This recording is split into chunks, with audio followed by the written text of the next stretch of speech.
So, good afternoon, everybody, and thank you very much for joining us on this Sustainability in Orchestras panel, which has been organised for you today by Music Declares Emergency, Classical Wing, Classical Declares Emergency, and HarrisonParrott. Thank you very much, everyone, for all the time you spent putting this esteemed panel together. My name is Maddie Reed-Clark. I'm Campaign Director of Music Declares Emergency. In a moment, I'll tell you a little bit about how Music Declares came to be, but before I do, just a few pieces of housekeeping.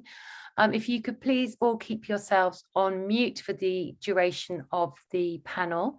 If you have any questions, if you could write them in the chat, then Ellie and James are going to be looking at the chat and curating the questions. Often on these kind of panels, we get the same question being asked by multiple people. So sometimes it's worth kind of just curating them together and saying lots of people are asking this or that.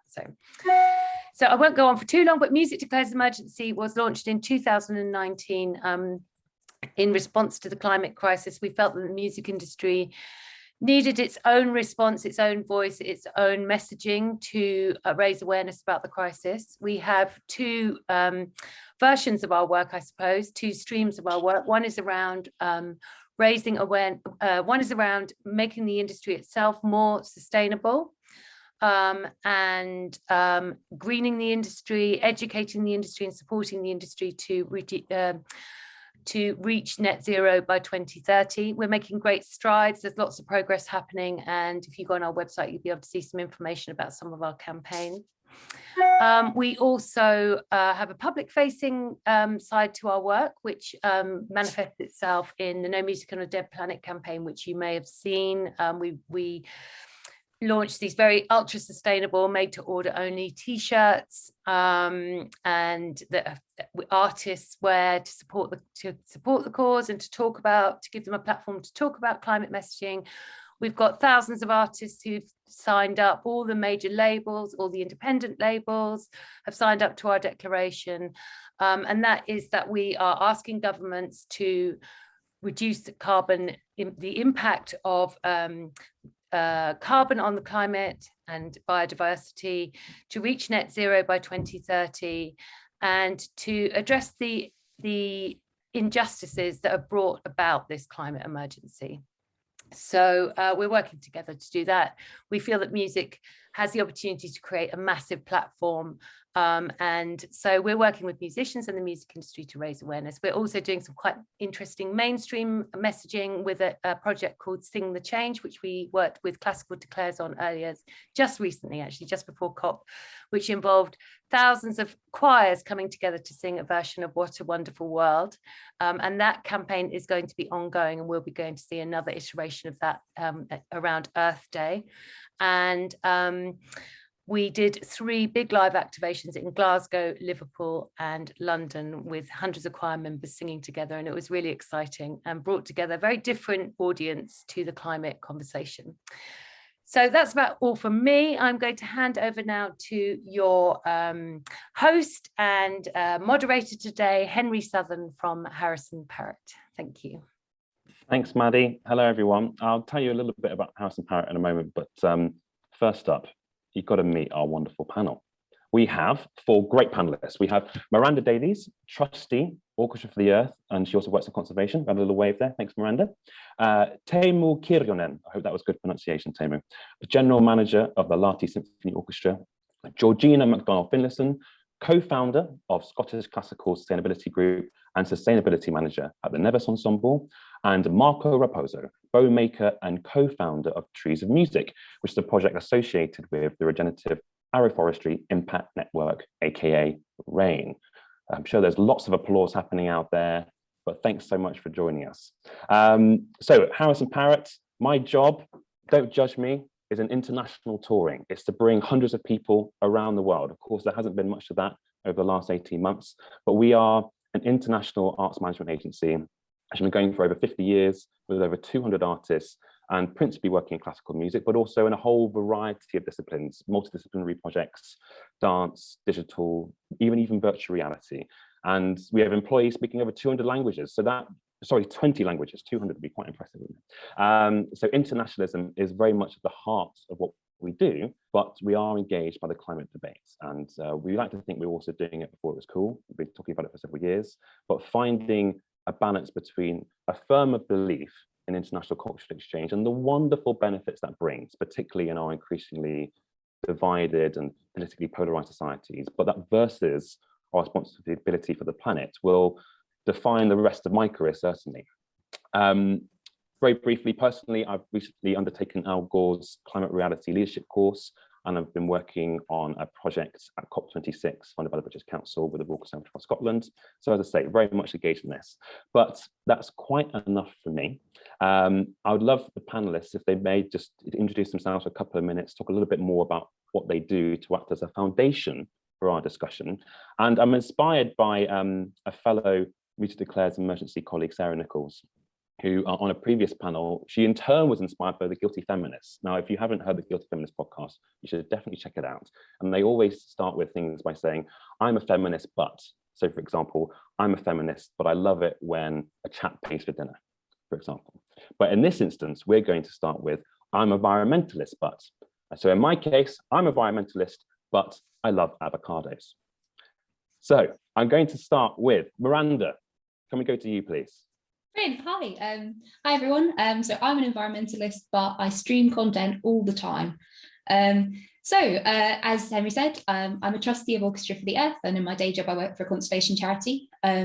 Orchestra for the Earth was founded in 2018, and our fundamental mission is to use music's unique power to take people on an emotional journey, to engage our audiences with environmental issues and inspire them to come away and think, how can I be part of the solution and take action? Obviously, with a mission like that, we also have to operate sustainably, otherwise we'd be massively hypocritical. So we're committed to considering sustainability in every single decision we make and going the extra mile to operate as sustainably as possible. As Henry mentioned, touring, we do an annual tour to the Alps. And obviously this has the potential to have a huge carbon footprint. But we think that by thinking creatively and taking some difficult but important decisions, we found ways to tour sustainably and also to even have a positive impact, which I hope we'll talk about in a bit. So just on our mission, I know it can sound a bit naive, all music can move people, nature, how does that work? An example that can help illustrate what I mean is, have you ever watched a nature documentary and turned off the sound? Because if you have, it's a really interesting experience. You realize that the music is doing so much work in terms of persuading people to feel certain things and telling a story and engaging people. And we believe that similarly, classical music, if you contextualize it, can have a similar effect. It can bring people along with you, tell a story and engage people emotionally with the environmental issues that we're really facing and really need to solve in a way that, reading an article or listening to a debate might not be able to do in the same kind of emotional way. How we use music depends a lot on the project and the audience and our collaborators. But we very strongly think that if we are going to solve the climate issues, and I hugely hope we are, because I plan to live for another 70 years or so. So if we're going to solve these climate issues, we need to have widespread buy-in and we need to have cultural change, because we are going to have to make some changes, not necessarily for the worse ultimately, but we are going to have to make changes to how we live. And so to get widespread cultural buy-in, we need the culture sector to be inspiring people, engaging people, educating people, and keeping them on board with solving climate change. So I'm really honoured to be here. It's so exciting. I've been reading up on the other panelists and you're all amazing. So I'm really looking forward to this discussion. So thank you for having me.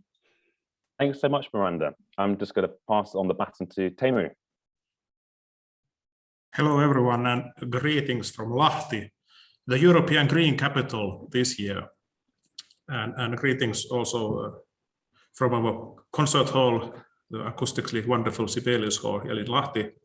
So Lahti is a city of 120,000 inhabitants in southern Finland, approximately 100 kilometers north from Helsinki.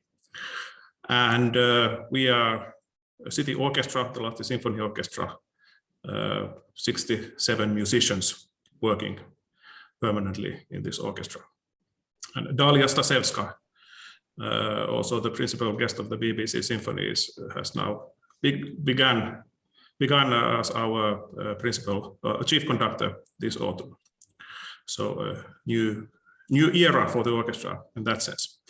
Yeah, so thank you for the invitation. I'm here, I guess, because of our project, Carbon Neutral Lahti Symphony Orchestra, which we launched back in 2015. And I must say that in 6 years, I think the world is, not only because of the COVID, but otherwise also the world is also very different when thinking of this discussion around this topic. So then it was a kind of very exotic to have this kind of Finnish symphony orchestra to start discuss on these climate issues. Well, it still is, but I think it was still much more surprising than 6 years ago for many people, because of course we are delighted that so many good projects have come after that, and things are proceeding. Well, briefly about the project. The aim has been to become gradually the first carbon neutral orchestra in the world. And what was done in the very beginning already was that there was a master's thesis done in the local university about the carbon footprint of the orchestra.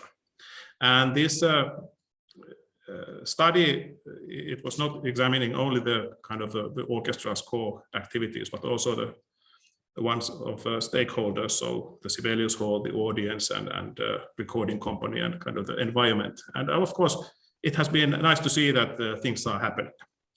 And of course, as I mentioned, now we are the European Green Capital, the city of Lahti, and it is, of course, our project has been kind of integrated to that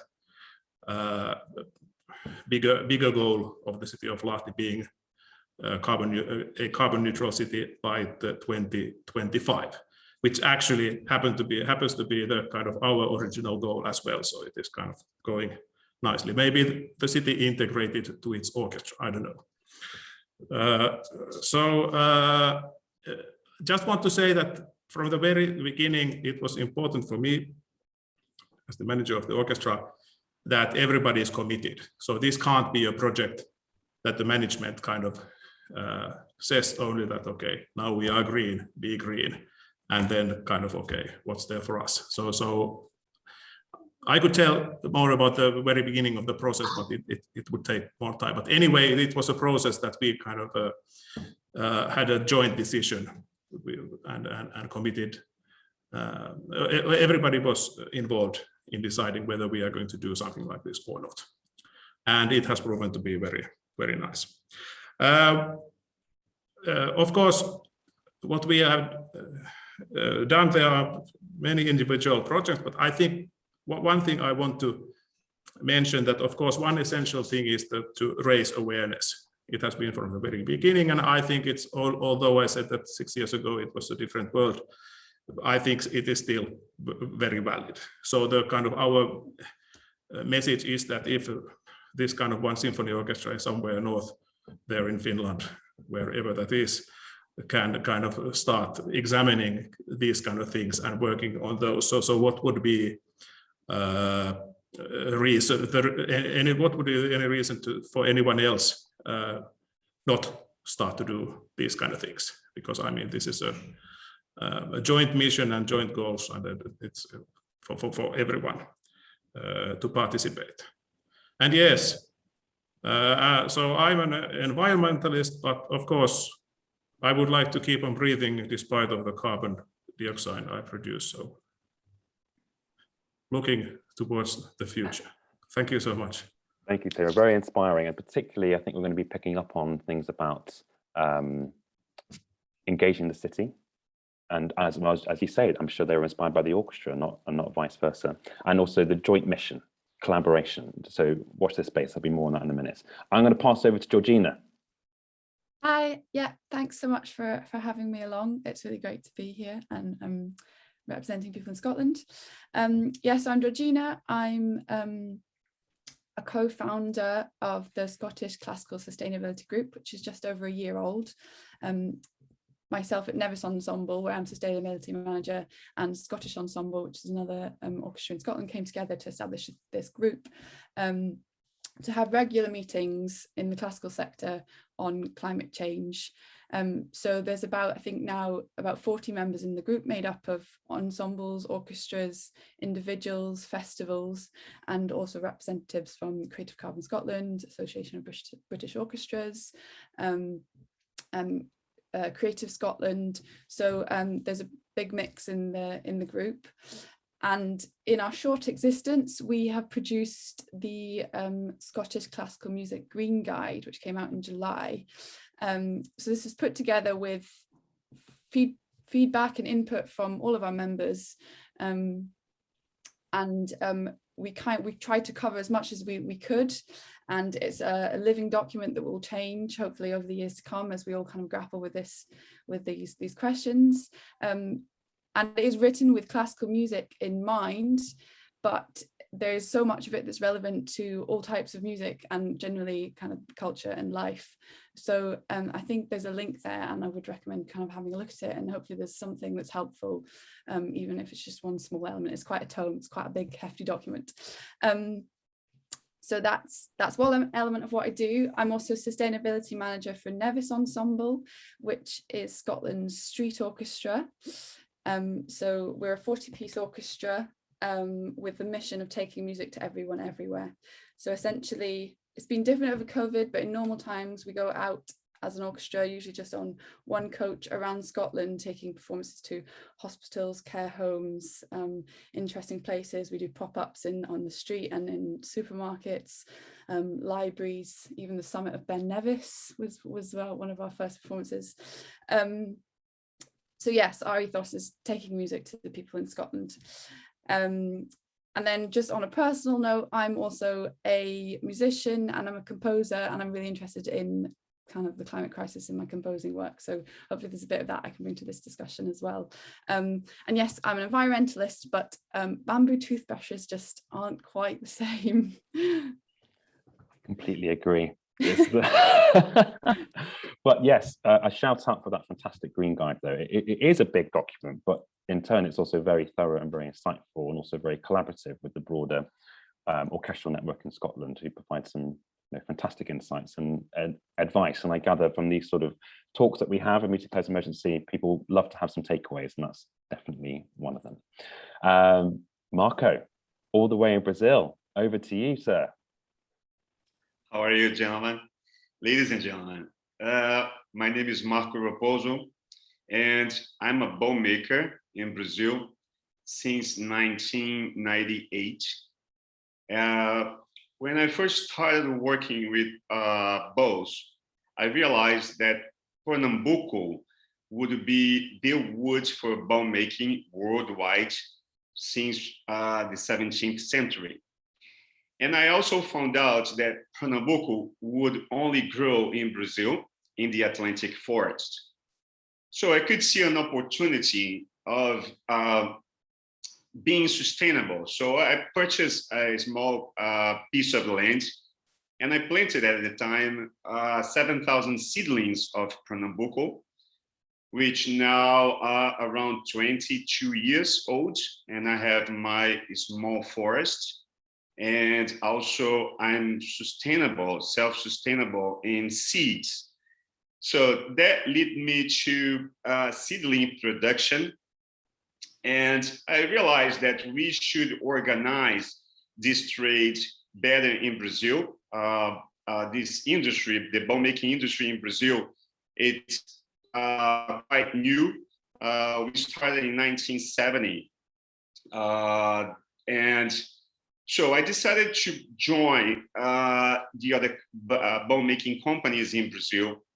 And we created an association, the Brazilian Bow Making Association. And we decided to invest into reforestation. So, but of course, I could not make a monoculture in the Atlantic forest. So we started producing all kinds of seedlings. And we produce at about 123 different species. And over these 22 years, we've been produced and planted about 1.1 million seedlings, and plus around 600,000 seedlings of Pernambuco. So this is my goal, is to reforest enough Pernambuco so that we can get sustainable. So Pernambuco is our flag to give sustainability not only for the Brazilian bow makers, but also to the worldwide bow makers. And since then, it's been my fight, right? So I got together with governmental institutions in Brazil, and I signed some contracts. We created an institution called Green Brazil Institute, and that would make possible for us to sign contracts, directly contracts with the Brazilian government, and on a federal level and on a state level. And since then, we could get produce seedlings and distribute them for free to farmers. And the government would oversee this plantation and give technical assistance to farmers. And so far, this experience has shown that it's the right way to go, at least here in Brazil. And I was really happy to see that musicians worldwide are getting together. And I believe this is a joint of forces so that all of us together can do a change. And I'm really happy to be here. It's an honor to know you guys. And yeah, we are here for help and support. Thank you so much. Thank you, Marco. Marco, I'm going to come straight back to you if that's okay. And a heads up, I'm going to ask some flippant questions. There's lots of headlines. Obviously, at the moment, reforestation is extremely pertinent and important in Brazil at the moment. And the approach for lots of organizations, not just from the arts, is to simply offset and to simply plant trees. But there's headlines about the fact that actually this doesn't work. Reforestation is not always successful. So I ask you, does reforestation definitely work? Well, I believe that reforestation is the only way for us to be sustainable for the future. Nowadays, the forests, and let's take Atlantic forest as an example. We only have about 12% of the original size of the Atlantic forest. Now, we have thousands of non-profitable organizations protecting those 12% left, and there is no way we can cut the existing trees, legally speaking. So it's like, you know, we like to eat a nice beef, we need to grow crops. Why can't we plant trees? Because there is no other way to go along with this. And my experience over these 22 years is that that's the right way to go. But we need to involve, you know, the society. We need to have environmental education, especially on poor communities, because they have also to be aware of their responsibility, not only to avoid cutting, but also to support the planting. And planting, what we've been trying to show is that planting is a good business for them. You know, they can plant trees together and keep doing, you know, their cultives, their natural, actual cultives, not only for crops, but for, you know, honey, for so many other cultives that can go along together with planting trees, you know.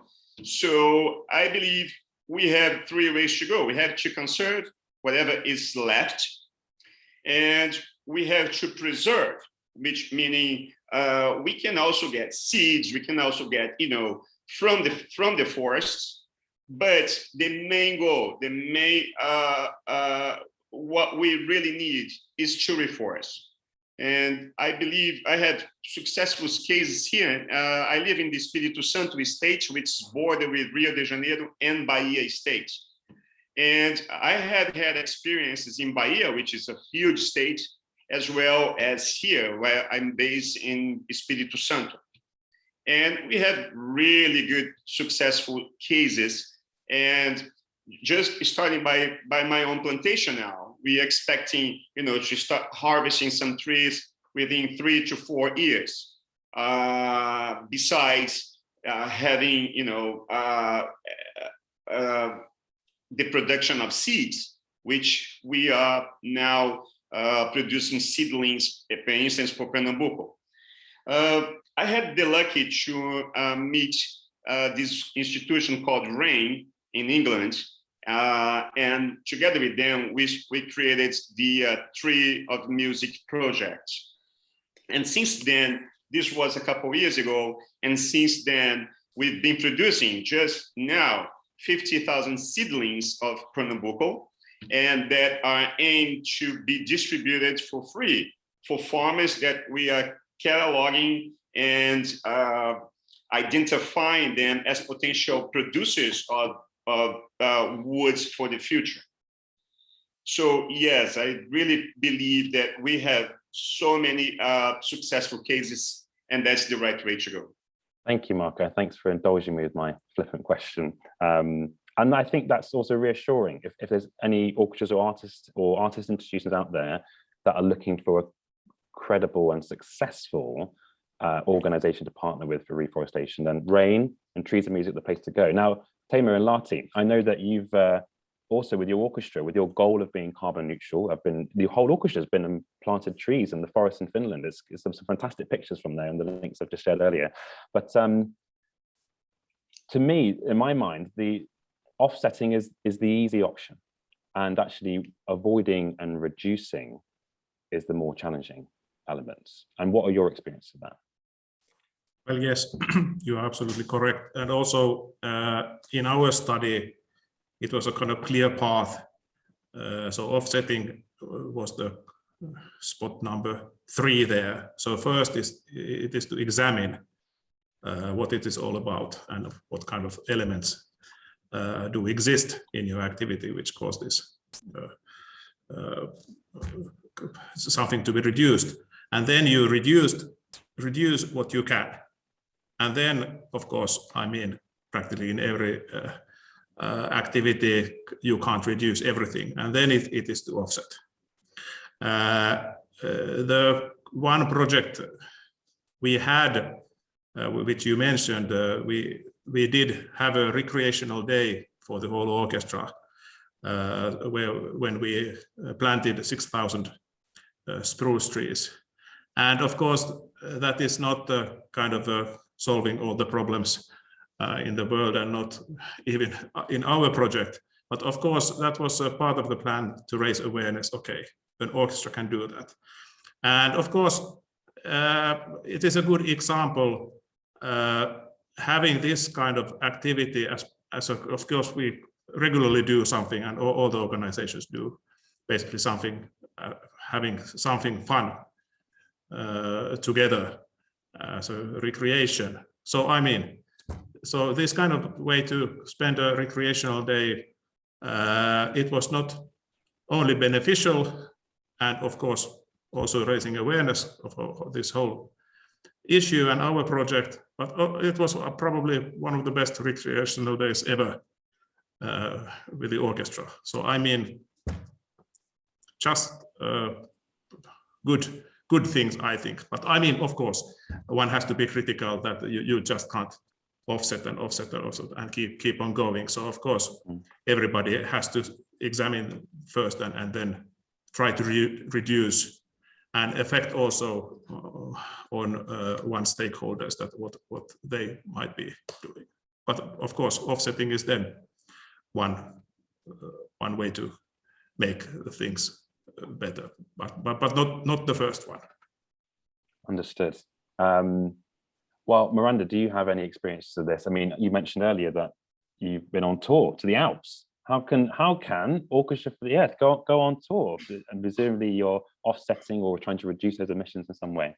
Yeah, so just sticking on the offsetting, I just want to totally agree with Timu there for a second. Like, there is already so much carbon, too much carbon in our atmosphere. So offsetting is sometimes used as an excuse to produce more carbon emissions than one could if one looked at reducing first. And obviously that's not necessarily helpful because that's still contributing to the problem. So I totally agree that they should look at reduction. And it's also really great to hear that there's such successful planting going on with you, Marco. Yeah, it's awesome to hear that. I think that, yeah, reforestation is such an important part of solving the problem. And as I say, it's about making sure that you have trees that survive and trees that last, because in my job, I work for a conservation charity, and we sadly see quite a lot of tree planting initiatives that are not done to last. So you have trees that are planted and not looked after, and there, as Marco mentioned, you get monocultures, single types of tree planted, and then a disease comes along and they die, and they haven't done any carbon storage. They haven't contributed. So tree planting needs to be done well. And it sounds, Trees of Music, we support Trees of Music. They're definitely doing it well. So that's really interesting and exciting. So yeah, so touring, how do we tour the Alps? So our Alpine Tour is in Europe. So we made the decision that we weren't going to fly. It's very accessible by train. And then we take a bus for the final bits to get to the more remote villages. And we've actually found that has been really beneficial, not only because it's kind of relaxing and social and people have a day to do admin on the train, so it's all very nice, but also because it has taken us away from the airport circuit. It's let us reach some communities that don't necessarily have lots of orchestras coming through, and to get to really special venues. And part of the point of the tour is that we take Mahler's music back to the natural spaces in which it was composed. Mahler was hugely influenced by the natural world. He had to be isolated in a cabin with no humans around him at all if he was going to compose. So there are some really special places that he found and composed in, and we take the music back there. And we do lots of practical things to minimize the impact. As I've said, we travel by land, we team up with local musicians if we need to increase the forces, and that's obviously got lots of benefits beyond simply reducing a carbon footprint. It's amazing to work with interesting musicians and people in the area. And we work with local tech teams as well, local venues, so we don't bring out that much of our own equipment. But then also, because we're performing in these really special places with very engaged communities, it's had some unexpected great impacts. So a couple of years ago, after a few years of touring to these areas and telling the story of how Mahler's music was inspired by these landscapes, we were approached by some local people who said, we've been really inspired by this and we want to make a nature reserve in Mahler's name to preserve some of this for future generations. And so we said, okay. They said, can you facilitate this? And we went, yeah, okay, fine, we will. And it's been brilliant because we have these good relationships with the communities. They know us. We have strong relationships with them because we've been coming to them for years and talking about this and playing music that's very important to them. We were able to work with local landowners, local decision makers, and the result is that there is the Gustav Mahler Field of Flowers opened up in 2019 in collaboration with Naturpark Attersee Traumsee, and it's there, and we raise money for supporting it while we're performing, but the local community gets involved. But the point is basically that what that showed us is that it's so worth it. We all think that touring is great. We all think that music is great. We all think that music has a lot to give. And sometimes it's hard to see how music and climate action can be related. But actually, they really can, whether it's inspiring, as I know the Lahti Symphony Orchestra does, inspiring people to travel by public transport, reminding people that you can travel by bicycle, whether it's encouraging people to take small changes in their lifestyle or to set aside some land and start conserving it. Music can be a real vehicle. So practical decisions, and also using the kind of inspirational power of music to drive positive change. I think that's really interesting. Anna, you used the words earlier, using music as an emotional journey to inspire people. So does your programming Is that also a key part of how you're trying to play an advocacy type role? Yeah, it definitely is. So when we first came into this project, in early 2018, we were worried that this would be limiting. We were worried that having an orchestra dedicated to raising awareness of climate issues would mean that we were playing the Pastoral Symphony over and over again and not much else. And actually, we found that it's enabling because abstract music can, when put in the right frame, can have a very powerful create very powerful shared experiences that enable people to feel things and think about the climate emergency in a way that they might not, as I said earlier, when they're just reading facts.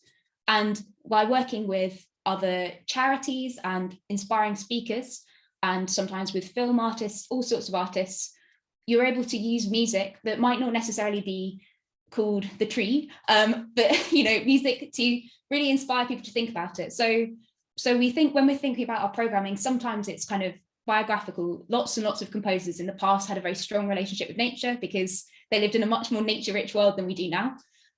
So there is a biographical element, but then there are also just pieces which are moving, which take people on a journey and make people feel things. And also, obviously, we work with contemporary composers as well. I think Georgina probably can talk about this much better than I can.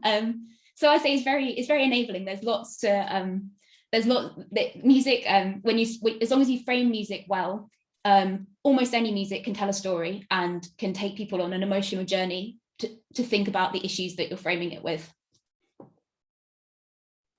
Absolutely, and actually, Georgina, you've been very patient. With your experience as a composer, I'd love to talk more about the Green Guide as well, but just picking up from what Miranda was saying, does that resonate with your work?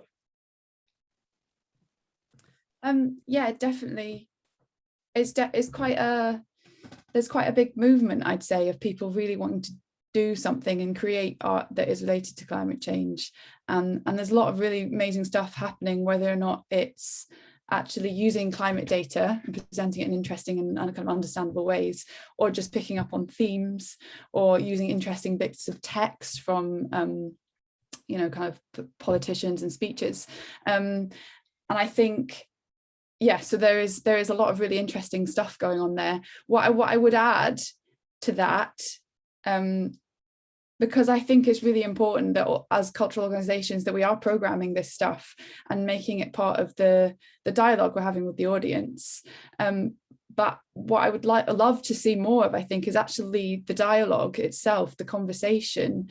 Because I think there's kind of a two-step process. There's an awareness and understanding and making an emotional connection, so that you feel right inside you that you need to do something, whether that is acting, speaking to your MP, or doing something in your personal life. So there's that first step of being aware and making an emotional connection. But then there's the second step of actually acting and understanding what it is you need to do to get through this. And I think there is a lot of awareness now. I think most people really do understand the climate change and that it's really serious, but what we also need is help to actually get through it and figure out how our lives are going to change, because society has to change so hugely in order to get through this, and cultural organisations and orchestras can play a big part in that. So I think programming could be done in a really interesting way, that there's also conversation about actually what is it we're going to do. There's going to performance and feeling a really emotional connection, but then there's also feeling the next step of like, okay, I'm going to make this change in my life, and understanding that we're all of our lives have got to change massively quite soon. Yeah. Thank you. Yeah, that's very insightful. And I think also we've found at HarrisonParrott the ideas which have been discussed about working with local musicians, so bringing artistic concepts to a particular location rather than bringing a full orchestra, say, or the multidisciplinary element which we're both discussing as well, and the collaboration. We'll pick up more on collaboration in a moment, but with Lahti Symphony, Timo, is this programming strand as an advocacy type role, does that seem relevant to you guys as well? Yes, actually, I want to mention one or two pieces here. Actually, one of them, because I want to kind of say that it has been actually a very interesting journey, as we have had this initiative from 2015, and then when we, the city of Lahti, got this green capital status. So of course that has given us kind of new opportunities in many ways, and also the city has used very effectively, I think, this. Okay, we have even the symphony orchestra here, which has been working on these issues for many years already. And what they did, and it turned out to be a great success. They actually commissioned one piece by Cecilia Darmström, a Finnish composer, called ICE, and also ICE as in case of emergency. And there was a big installation in Helsinki where big ice cubes were brought to a square, and the cities which are in kind of in the most urgent danger when the level of water, seawater is rising. So then the names were kind of flushed away when the ice cubes melted there. It was in August, so then it's even in Finland it's warm then. So the ice cubes were melting there, so that was a kind of I think a very nice gesture from the Green Capital organization, that they wanted to utilize this our project and invest in that. And also what we do actually now, it was supposed to be already earlier. We are doing a Gregor Meyerhofer, German composer, has done this kind of a percussion concerto where the instruments are recycled, so they're taken from seas and these kind of bottles and everything. So Vivi Vasileva is coming and performing it in February with us, and that is also nice, because I mean, of course, the Green Capital year is then over, but also to kind of look towards the future. And of course, I mean, there are these kind of environmentally oriented pieces around, and of course we examine them carefully, and if they are of our interest and fit to our programming. So of course, when having this kind of a project in the background, of course it has effects on our general programming as well, and of course again, raising the awareness and making interesting art around these themes. So what could be better? So I'm hoping by the end of this panel you would have commissioned Georgina then and got Orchestra for the Earth to come over to collaborate with you as local musicians. That would be fab. But do you find that from a programming perspective, in terms of what resonates with audiences, is it more the stuff where you're playing, I think you said recycled instruments, or with the ice boat melting, or is it more the pastoral symphonies and the melodies and the like, which are, say, nature inspired, or does it need a combination? Well, I would say that, of course, we are a land of a lot of forests and a lot of lakes and nature and not so many people. We are only 5.5 million in a kind of a pretty vast area. So I mean, nature is so close to us. So in many ways. So I would say that we need more than the Beethoven Pastoral Symphony in order to raise awareness. Because of course, we don't hide the scheme behind the old classics either, but I would say that this is a kind of a crisis of our time and a phenomenon of our time. So of course, we want to promote music of our time anyway. So I would say that this contemporary music resonates more in this respect. That's good to say. Thank you. Miranda, you want to chip in? Yeah, sorry, could I just come in on the point that Georgina made as well about action, about inspiring people to act and knowing what to do.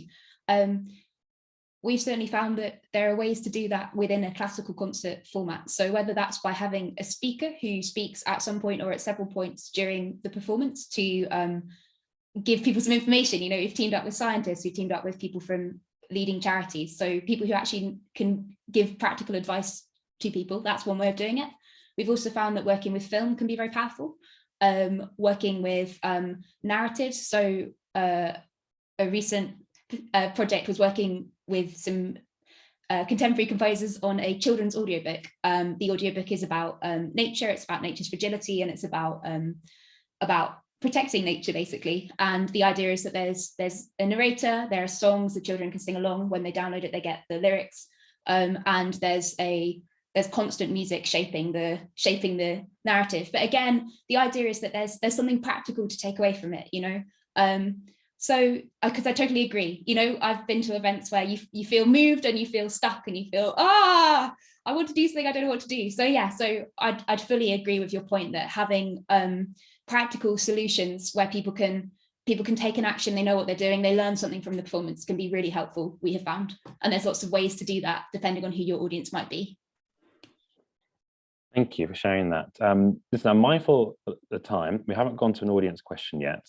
There's a couple of things I'd love to do. One, an audience question would be great. Two, we said we'll talk about partnerships. That's got to happen. That's coming round. And then the last thing, just so the listeners are aware, we're going to ask each of these panelists to give us a bit of a takeaway advice. So more on that in a minute. And we've got all to do that in 12 minutes. So I'm going to start with partnerships, and then we'll have an audience question. So Marco, you spoke very passionately about musicians getting together, building a more environmentally conscious society, and the different partnerships you've been involved with. How have you found that? What success stories do you have? What can you share with us from your experiences? Well, just taking an example as the bow makers in Brazil, we are getting together to produce a cycle of reforestation for the future, to be sustainable in the future. Right now, we have about, as I told you, we have planted around 600,000 seedlings over the past 22 years. And now we are studying, we just signed another contract with the Botanical Garden from Rio and the local university here in Espírito Santo.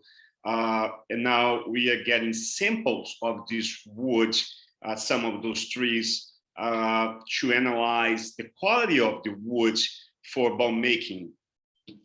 So in this way, we avoid cutting the bad trees, because it's not every Pernambuco tree that's good for bow making. Usually we have 20% of natural trees are good for bow making. And now we are just starting this procedure to identify the good trees, so we avoid cutting the other 80% that are no good for bow making. So I keep saying, right now we don't have, nature works as it works, right? I mean, we don't know much about trees, and we are now starting the process to identify the good trees. So I believe planting, again, is the solution.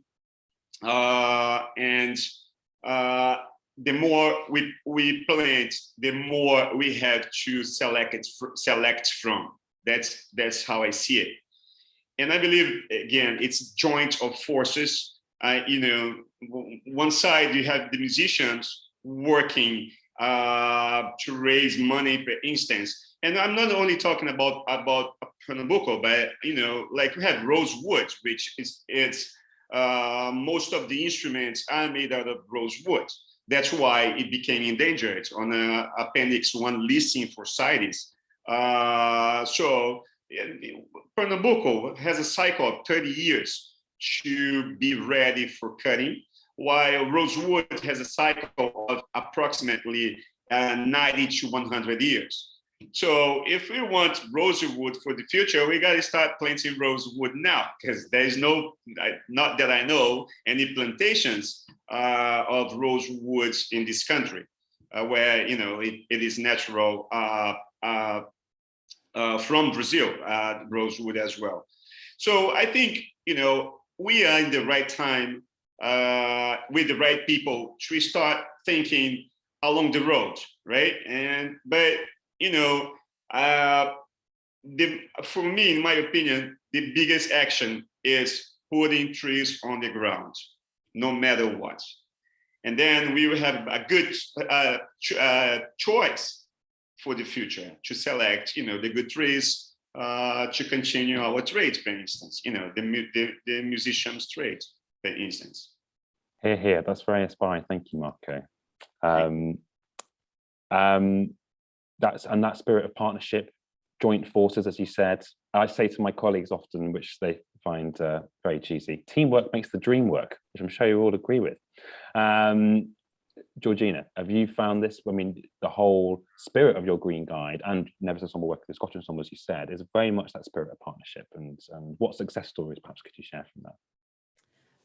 Yeah, I mean, I guess the biggest success story is the guide, which has only been released after a year of us being a group.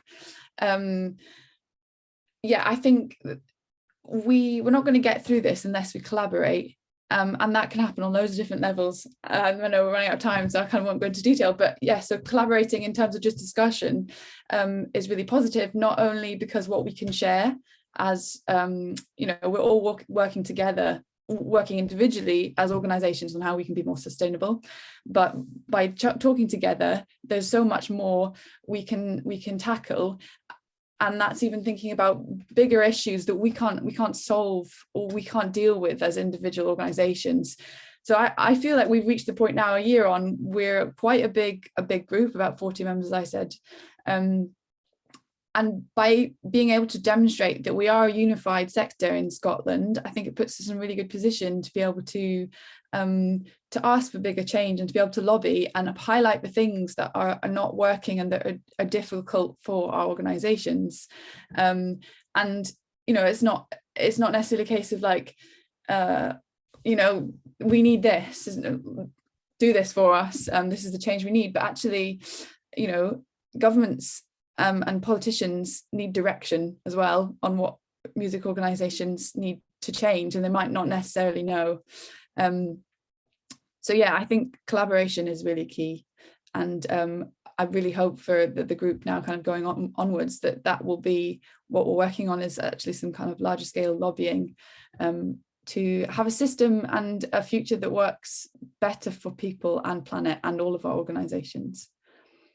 Well, I thought that was really interesting the way you put it, because often it could be say, oh, you know, government's not enabling us to make the easy choice or to make change. For example, in the budget in the UK a couple of weeks ago, they decreased the taxes on UK flights to make UK flights cheaper rather than incentivize us to use trains. But what the point you made, I think, really interesting, is that we also have a job of lobbying and making local and national government aware of that. And I would love to hear more. Well, you should at some point speak to Teemu, get in touch with him about all his wonderful work with the City of Lahti. But we've got 5 minutes. There's one question which I spotted. I'm sorry, I'm picking out at random, from Mary, and I'm going to generalize this. She was talking specifically about the Lincoln Centre and Carnegie Hall, but the general point, what I picked up, was that you have these arts institutions that are very old, very traditional, very deep set, and venues which are really only have one way of working. They're very traditional. But what recommendations would you give to those sort of institutions in order to enact positive change for the environment? And I'm going to open it up to one of you like to take that. Teemu, brilliant, go for it. Well, the Sibelius Hall, our home hall, is a wooden hall actually. It is already 20 years old, but of course, then the thematics was here, and we are of course happy.